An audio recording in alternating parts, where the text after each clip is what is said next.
Salut les petits loups! Aujourd'hui, je te propose de voir une super application qui s'appelle Whisk. Alors, Whisk, ça vient pas de whisky, c'est une application qui vient du Labs Google où on a pas mal de petits outils en expérimentation. Si ça t'intéresse, je t'en montrerai un la fois prochaine qui est super sympa. Alors, Whisk, qu'est-ce que c'est? Whisk va nous permettre ici de pouvoir utiliser l'intelligence artificielle et notamment VO3 de Google pour pouvoir générer des images, des vidéos, des compositions d'images. Alors, c'est ça qui est intéressant avec Whisk et on va voir ça de suite. Je m'appelle Jean-Marc et je te fais gagner en productivité, notamment sur les sujets de l'IA et du vibe coding.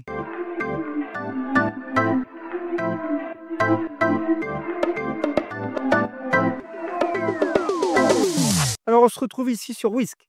Whisk, notre agent ici, notre plateforme. Donc, vous allez sur labs.google/fx/fr/tools Whisk. Je vous mettrai le lien en description. Tu y vas, tu te connectes et tu vas voir. Alors, ici, quand on arrive sur Whisk, on a un outil très très simple et de suite, Whisk annonce la couleur. À quoi ça va servir? Donc, je vais me rendre ici sur mon application. Je vais aller ouvrir Whisk et de suite, je suis mis en condition où on me présente qu'est-ce que je vais pouvoir faire comme utilisation de Whisk. Ici, par exemple, j'ai deux photos, un vieux monsieur et une autre photo de ce même monsieur, mais qui a changé de chapeau et qui tient un objet, un livre dans ses mains. Avec Whisk, vous allez pouvoir combiner plusieurs photos et pouvoir les animer. C'est ça qui est hyper intéressant. Alors, je fais continuer parce que on va aller jusqu'au bout. Vous irez lire que Whisk va pouvoir mélanger éventuellement un objet, une scène et un style de manière à créer une ambiance sur une image. Alors, je vais passer la petite aide et je vais vouloir commencer. Donc, quand on arrive dans cette interface de Whisk, c'est très très simple. Vous voyez, c'est épuré. Ici, je peux choisir de générer une image, une vidéo, ou ici de mettre en favori. Donc ici, c'est mon dashboard, c'est ma bibliothèque. Et pour commencer ici, je vais aller ajouter simplement un objet dans ma timeline, ici dans mes tâches. Je vais aller apporter une image ou taper quelque chose pour générer une image. Moi, ce que je vais faire, je vais aller importer une image. Donc j'ai une image de sushi et je vais vouloir mettre en scène cette photo de sushi. Alors, ce qui est intéressant avec Whisk, c'est que quand vous allez ici générer une image, vous avez un petit bouton ici et ça vous donne tout le descriptif de l'image. Donc, tout ce qu'a analysé l'IA pour pouvoir décrypter cette image. Donc ça peut déjà être un peu indice parce que je pourrais réutiliser cette image, cette description, pour aller générer une image dans ChatGPT, dans Gemini, etc. Hyper intéressant. Nous, ici, ce n'est pas ce qui nous intéresse. On va aller lui donner une mise en scène, pardon. Donc, je n'ai pas envie de générer. Je vais aller lui donner carrément une image. Voilà, donc ici, j'ai une chef avec une assiette et elle présente le plat. Donc, le plat, bien sûr, ce n'est pas du tout des sushis. Ici, on peut voir, si je vais sur l'image et la description, le plat, il y a des carottes, il y a de la salade, etc. Moi, ce que je vais vouloir faire, c'est qu'elle présente mon assiette directement de sushi dans son plat. Alors, comment on va faire ça ici? Soit on va importer une image pour donner un peu la scène, le style, soit on va pouvoir ici prompter.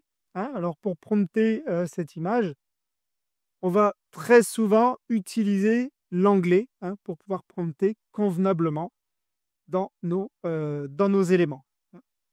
Alors, moi, ce que je vais faire, c'est que je vais simplement ici laisser libre cours et je vais venir taper ici ma requête pour que Whisk comprenne que je veux mélanger mes deux images. Alors, qu'est-ce que je vais faire? Je vais me rendre sur Google AI Studio, qui est une autre plateforme de Google qui va vous permettre de faire tout un tas de choses. Ici, je vais aller simplement dans une fenêtre contextuelle de chat. Alors, pourquoi? Parce que je vais lui donner la description que j'ai récupérée, pardon, de Whisk. Donc, je reviens sur mon Whisk ici.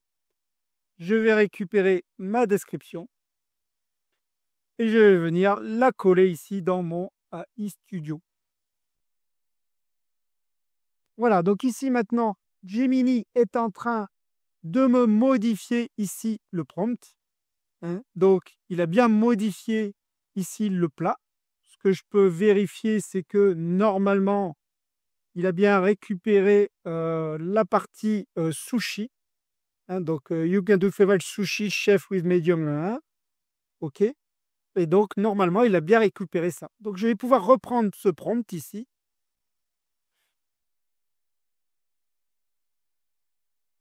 Donc, maintenant, j'ai bien mes 3 photos et j'ai bien ici une image de sushi. Et je vais ici aller générer, ici, mon image finale. D'accord? Et je vais pouvoir ici lui dire que je veux. Et on va lancer donc notre génération avec Whisk. Là, elle est en train de travailler. J'ai bien mis mes 3 vidéos. Alors, pourquoi? Parce qu'il va avoir besoin de différentes étapes. Et donc, il va pouvoir ici générer directement nos images. Alors ici, on peut voir que il ne m'a pas respecté la consigne. C'est-à-dire qu'il m'a repris l'image ici. Il ne m'a pas mis.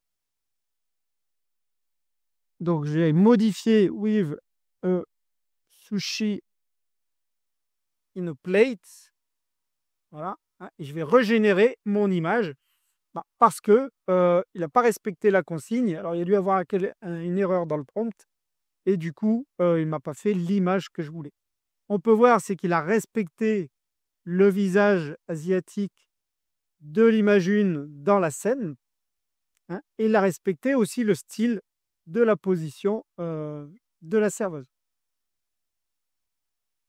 Voilà. Et donc, je me retrouve bien maintenant avec mon image, ici avec mes sushis. Donc, cette fois, on est OK sur l'image. Je le voulais qu'elle soit dans une cuisine. Elle est bien dans une cuisine avec un arrière-plan un peu flou. Je trouve que celle-ci est beaucoup plus qualitatif. Et donc, maintenant, ce que je voudrais faire, c'est animer cette image. Donc, je vais prendre cette image. Donc, on va demander une rotation. Donc, on va faire un peu comme ce qu'on appelle ça, travelling. Un peu un travelling zoom sur le plat directement. Voilà, il a presque fini. Donc, ça a duré quelques minutes quand même. Et voilà le résultat. Alors, on voit de suite ce que ça nous a fait. J'ai bien toujours mon image, mon plat de sushi. On va lancer la vidéo. Et là, on a le zoom en zoom avant, où on vient voir en gros plan les sushis.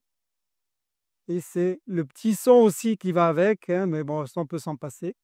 On pourrait très bien aller mettre une image, mais c'est quand même qualitatif.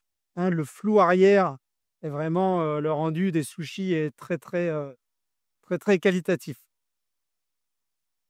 Alors, bien sûr, derrière ça, on pourrait ajouter de la musique, on pourrait ajouter des éléments, et plus on va s'entraîner et on va lui préciser le prompting qu'on a besoin de lui donner, on va vraiment faire beaucoup de choses. Donc, je vais pouvoir ici venir télécharger cette vidéo. Je vais pouvoir la récupérer en GIF, ça c'est hyper intéressant. Et je vais pouvoir éventuellement la partager directement avec un lien Whisk que les gens pourraient aller visionner. Donc ça, c'est hyper intéressant.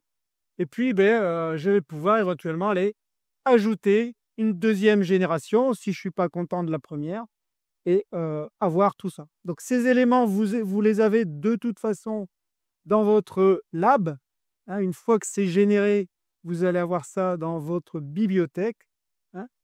Et vous allez retrouver vos générations ici directement dans vos bibliothèques.